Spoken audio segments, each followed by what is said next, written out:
Hi there. Thanks for tuning in.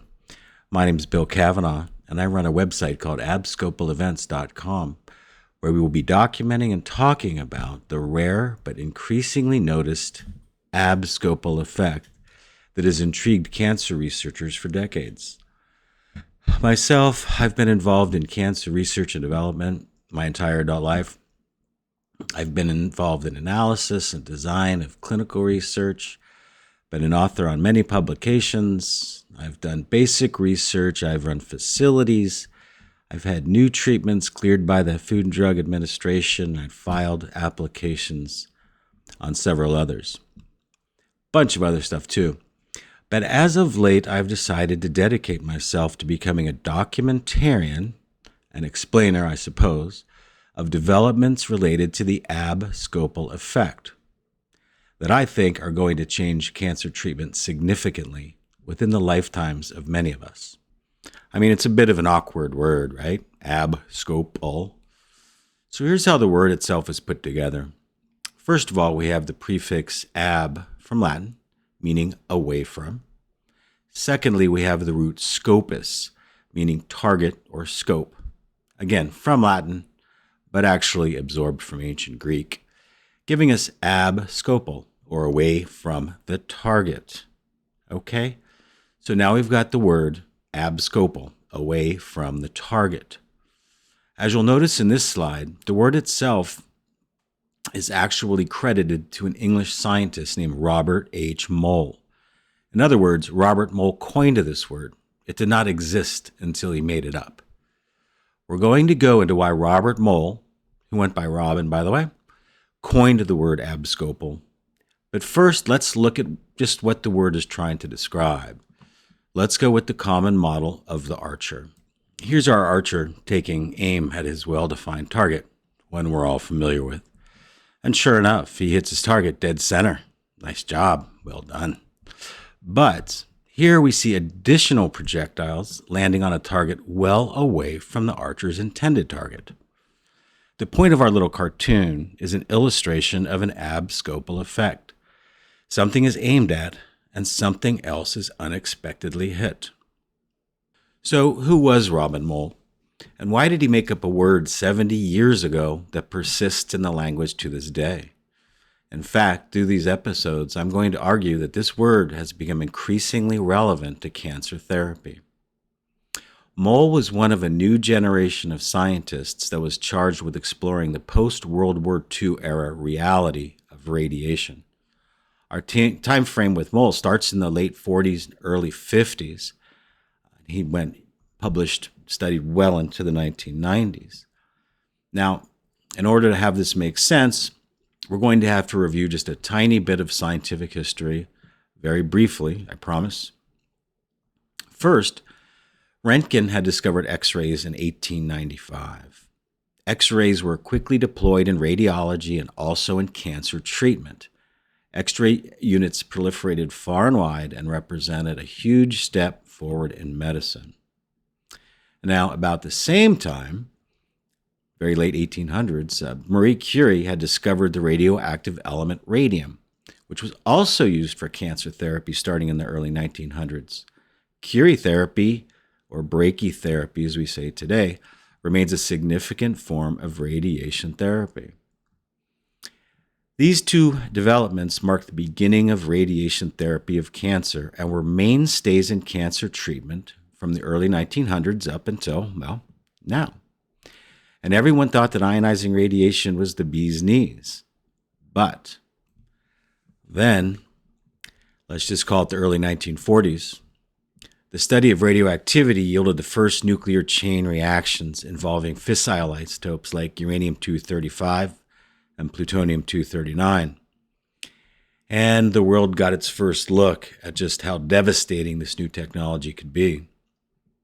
The catastrophes that occurred in Hiroshima and Nagasaki due to the deployment of the first atomic weapons counted not just conceivably 100,000 deaths from the blasts, but an additional tens of thousands of deaths from radiation poisoning from the toxic environment created by nuclear fallout. Suddenly, radiation and radioactivity weren't quite the blessing they earlier had appeared to be. But it was also known that nuclear fission had the potential to contribute to electricity generation by atomic, as they used to say, power plants, and the role of radiation in cancer therapy was well appreciated, as I mentioned. So against this setting, many governments sought to gain an understanding of what it would take to get the best out of man-made radiation systems and to keep everyone safe at the same time. So, back to Robert Moll. He was a physician, surgeon, and pathologist who had experience with radiation treatment of cancer, among other things. He was appointed to a leading role in the mission to understand radiation effects on humans across the spectrum of exposure scenarios. Okay, hopefully that historical detour didn't bore anyone too terribly much. But it is necessary to understand where Dr. Robert Moll was headed and why. Essentially, he was synthesizing as much information as he could in order to describe and even model the effects of radiation on humans before it was a widespread scientific endeavor as it is today. To those of us in the field, he was a pioneer in both radiation biology and health physics, both of which today are very mature sciences. Okay, but here's where we get back to the Abscopal effect. In 1953, Dr. Moll published a paper in the British Journal of Radiology entitled Whole Body Irradiation, Radiobiology or Medicine, that summarized some of his observations on investigations into radiation effects on humans and animals.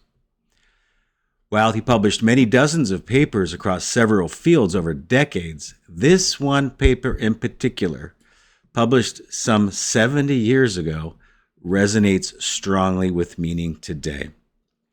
A primary conclusion of his in 1953 was that local radiation may have effects far away from the site of radiation. And in this paper, he coins the word abscopal, which hopefully by now means something to those who have stuck with me. Now, the idea didn't exactly catch fire back in 1953. And the concept, this idea that local radiation can have effects far away from in the same organism, sat in complete, basically, obscurity for decades. I'll show this plot a few times across this video series, but here you can see undeniable evidence that very recently, the mention of the abscopal effect has gone from essentially nil to a regular occurrence in the scientific literature. And if you keep up with me across the next several videos, you'll start to see why many of us look back at Robert Moll and his work and find him incredibly prescient. So to this point, we've looked back 70 years and we've seen how Dr. Robert Moll defined the abscopal effect and speculated upon it as being something to be paid attention to as radiation biology and other sciences progressed. Now, Dr. Moll did not know exactly how the abscopal effect would bear out.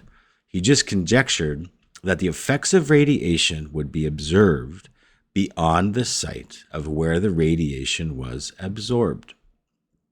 And he wasn't simply guessing.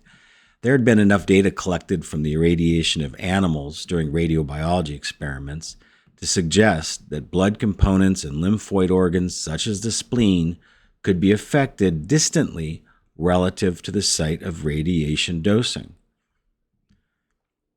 But in the ensuing decades and up until today, the abscopal effect has come to mean something very specific.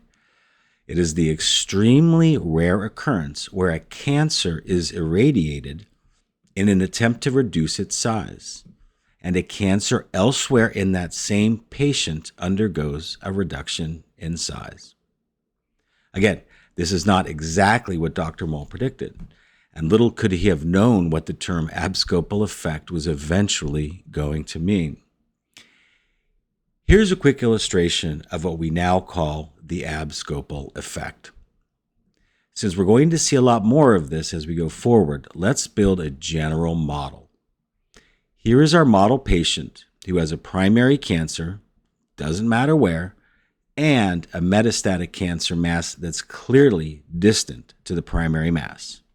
So our secondary or metastatic mass is far enough away that when radiation therapy is deployed to the primary cancer, that radiation will not supply enough dose to directly affect the hypothetical metastasis.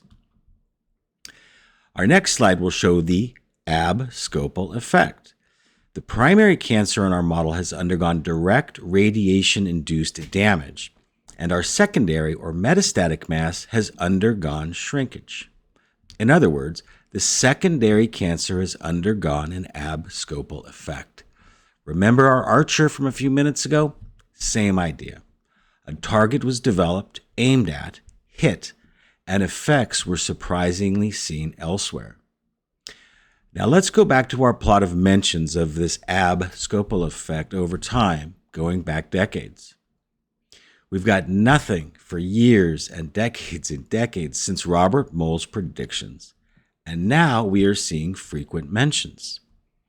In fact, we're going to take a quick look at two relevant papers that I think you will find quite interesting and relevant. And I did not spend the whole day at the library chasing these down. Both of these papers have been published in just the past few weeks. Now, keep in mind that these are case reports. This means that both papers summarize individual patients and unusual, unexpected outcomes. Therefore, these are not clinical studies that prove anything or suggest effectiveness of any treatment. They are singular observations of singular patients. However, I think it difficult to deny that the increasing number of these observations is suggesting that something significant is on the horizon of cancer treatment. And as I mentioned earlier, since no large-scale effort is underway or likely to be underway anytime soon, this video series will attempt to piece together evidence of the abscopal effect as it emerges. And please keep in mind that inducing the effect at will has proven impossible to this point. And there remain lots of questions as to how to best expand the occurrence of it. But so much is coming to light in research efforts, and so many attempts are being made to advance the idea that it is impossible, at least for me, to not track this progress. And of course, all this might amount to a big nothing. But then again, some of the most significant scientific advances start with a small shower of sparks before everything catches fire. And, okay, before we go any further, I feel the need to spill some of the beans here. I will go into much further detail down the road. But, quick spoiler, the abscopal effect is almost certainly due to the activation of the human immune system. The cell-mediated arm of the adaptive immune system in particular. And the reason for the escalating profile of the abscopal effect as an observation in cancer treatment is almost certainly related to recent successes in biologically modifying the human immune response. So there's lots more to come for those who want to go along for the ride. But for now, we're going to go and review a couple of recent case reports. Okay, we're going to start with a report from Bakersfield, California, by a group who recounts the case of a male patient in his 40s who showed up to his physician's office with an apparent ulcer on the bottom surface of his right foot. Now, this ulcer was originally treated as an infection with skin erosion. I can't show you photos from the article, but I will show some schematic diagrams in order to make the point of this report. Now, despite being treated as an infection with antibiotic therapy, the ulcer soon grew into a large, fungating exophytic mass, as the authors put it. In other words, it was a large, debilitating mass erupting out of the bottom of his foot.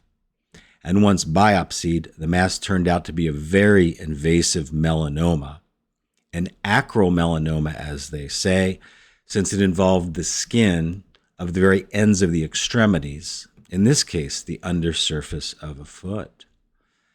Now, not only had this melanoma invaded the tissues of his foot, it had also apparently metastasized to both lungs, as evidenced by nodules discovered on PET CT scan of this patient. Now, realizing that melanomas often respond to immunotherapy, as we're going to call it for now, the patient was started on 2 immune-blockading monoclonal antibody therapies. When this large cancer did not seem to respond to this approach, his physicians turned to radiation therapy and irradiated the foot mass with a dose of 36 gray of what is known as 3D conformal external beam radiation therapy over 3 weeks. So he got the systemic immunotherapy. These are infusions in a vein. And he received irradiation to this very increasingly large mass growing out of the bottom of his foot. By about a month post-radiation therapy, the large mass we're talking about here on his foot had shrunk drastically in size. Might be expected from effective radiation therapy. But at the same time, the suspected metastatic nodules in both lungs disappeared. The authors called this dramatic regression a possible abscopal effect. So at the risk of repeating myself too many times, this is not a clinical study. This is not a large-scale demonstration of a new cancer therapy. This is an observation of someone who underwent both immunotherapy and radiation therapy, and it was observed to undergo an abscopal response or abscopal effect from metastasis in his lungs. We'll leave it at that. Now, here's another report, again, just this past week from Japan. This case report, and again, an account of one patient, unusual outcome, not proof of anything. But it comes from Saitama Prefecture, Japan, published just 2 weeks ago. In this case, a 90-year-old female was diagnosed with metastatic melanoma, with the primary cancer this time located inside the right cheek of this patient and proven to be melanoma by biopsy. The cancer was surgically removed from inside her right cheek, and she was started on immunotherapy, which is widely done in cases of melanoma. Now, despite surgery and immunotherapy, apparent metastases were revealed by imaging in a lymph node in her neck and one in each lung. Taking a cautionary approach so as not to damage this elderly woman's lungs, her physicians targeted the lymph node in her neck with 40 gray of radiation therapy using the stereotactic approach in 5 sessions. They did not target the metastasis in her lungs. She was continued on immunotherapy, and 3 months after treatment, the lymph node in her neck that had been targeted with radiation had shrunk significantly. But the presumed metastatic nodule in her left lung, which was not irradiated, had disappeared completely. That becomes abscopal effect number 1 for this patient. Unfortunately, just a few months later, 3 new lesions, ostensibly melanoma, metastatic melanoma, appeared in this patient's right lung. Again, because her physicians were concerned with damaging her lungs with radiation therapy, they targeted 2 of these metastases, 2 of these 3, that were close together using the same radiation approach used the first time, leaving the 3rd metastasis untouched by radiation. Immunotherapy was continued, and 4 months later, both the irradiated and non-irradiated metastasis in this patient's right lung had shrunk, becoming abscopal effect number 2 in this patient. And they stayed regressed as of the writing of this article. Now, this is truly remarkable, maybe never seen before. 2 separate abscopal effects in the same patient with 2 different targeted lesions and 2 different sites of the abscopal effect. There is so much more to this story, but that's it for now.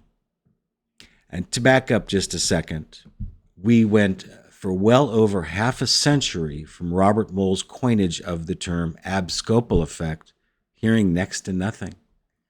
And I just described to you 2 peer-reviewed papers published in just the past few weeks from 2 different parts of the world, specifically identifying abscopal effects in advanced cancer patients, metastatic melanoma in both cases. Fascinating? I think so. Next, we're going to take a look at a different historical path that got us to a similar place in terms of identifying the abscopal effect. Coming soon. Hope to see you then. Thanks.